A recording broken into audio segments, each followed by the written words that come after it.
BattleBots has recently came back with a new upload to their channel, a rematch between Hypershock and Tombstone, part of their face-off events. And to celebrate this, I wanted to take a look back at some of the most insane BattleBots of all time. And we're going to start it off with Blindo, probably the most well-known BattleBot to people that don't really watch it, and that's for a very good reason. The Mythbusters built it, huh? They built a BattleBot? Yes, they did.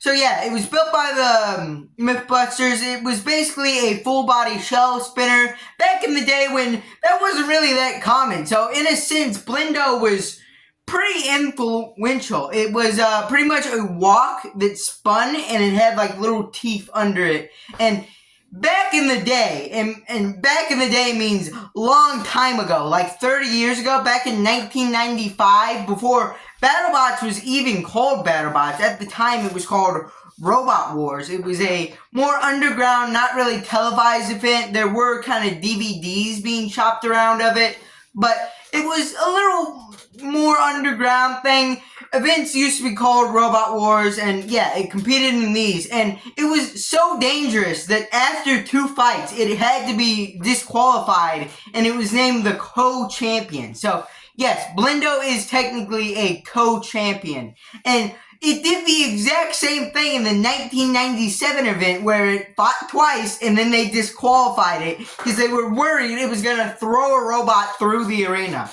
But by the time in 1999 when BattleBots came around and the arena was improved so they could actually compete with it, things started to go a little awry for the Mythbusters and Blindo boys. It was pitted up against Punjar in the 1999 event where Punjar dominated it. This was kind of a rematch. First time they fought, Punjar maybe took 1 or 2 hits and then conked out and died. This time, Punjar bullied it around the arena until it broke rather quickly. So, it was kind of a flip of the original fight. The next one was against a early go to the sport, Biohazard, multi-time champion. I believe it's 5-time champion. So, no real shame in losing a Biohazard. But then it went up against Gold Digger, a more mid-tier robot, where it hit it a few times, then just broke down on its own. Now, you put that up to more bad luck beating them, and bad luck would beat them again when they were actively beating their 4th opponent until they drove over the kill saws and just died. And that retired Blindo. You have now heard Blindo's entire career. Next robot in the insane category is yet another full body spinner. We got Helichopper. So Helichopper was accepted to season 2 of BattleBots.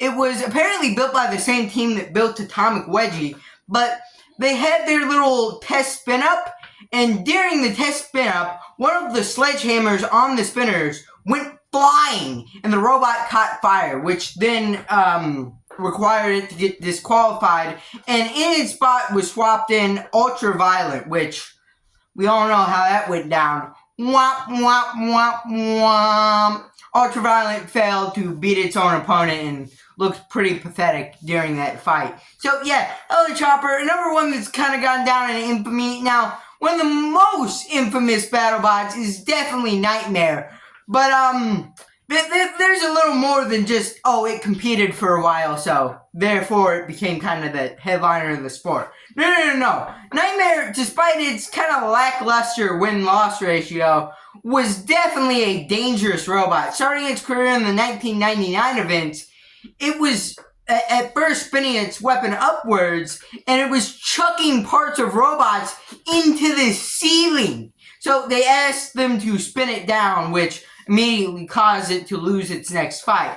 But it would continue this in the Season 4 Consolation Rumble, where it did the exact same thing, throwing parts of the other robots into the ceiling. And I believe it did the same thing in the Season 5 Consolation Rumble. This thing was a dangerous machine, back in the day at least. Now, another insane thing is, I believe a clip from this was shown earlier in this behind me, but in its fight against Slam Job, it chucked it halfway across the arena, ripped off panels from Sam's job. But the most interesting thing about this battle is Nightmare also broke during this hit. It lost a tooth, a belt, and I believe even its drive, maybe. You can see it's kind of bent and buckled after the hit itself. So, yeah, definitely insane. Now, here's a little quick fire 2 robots that aren't really insane for any of their actions, more just they have a funny name and that's it. First up, Dennis the non-venomous water snake. Very humorous. And next up, my nuts are stainless. Another one, it didn't do anything of note. It looks exactly like, it looks, you know, BattleBots Reborn, right? Basically, BattleBots in RA2. It looks like what they built for Toro in Robot Arena 2, but it has that as its actual weapon. It doesn't have like a full like arm flipper that's all connected and stuff. Instead, it has like 2 separate flippers near each other. You can go look up it on the BattleBots wiki. But yeah, it definitely has a bit of an odd weapon, but not really anything insane otherwise. Has a pretty poor win-to-loss ratio.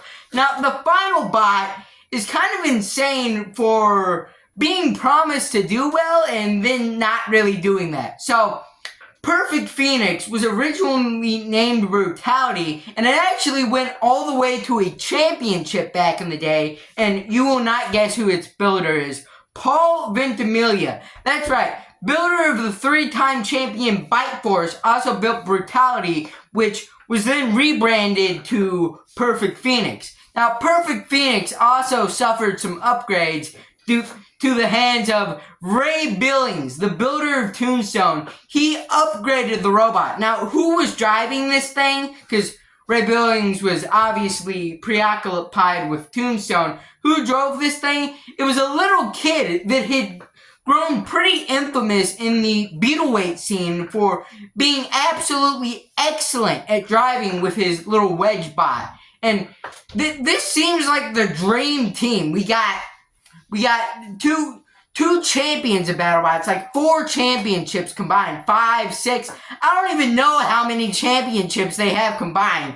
And we have a driver that is infamous for being a very good driver at low weight classes. This bot should be smashing through the tournaments.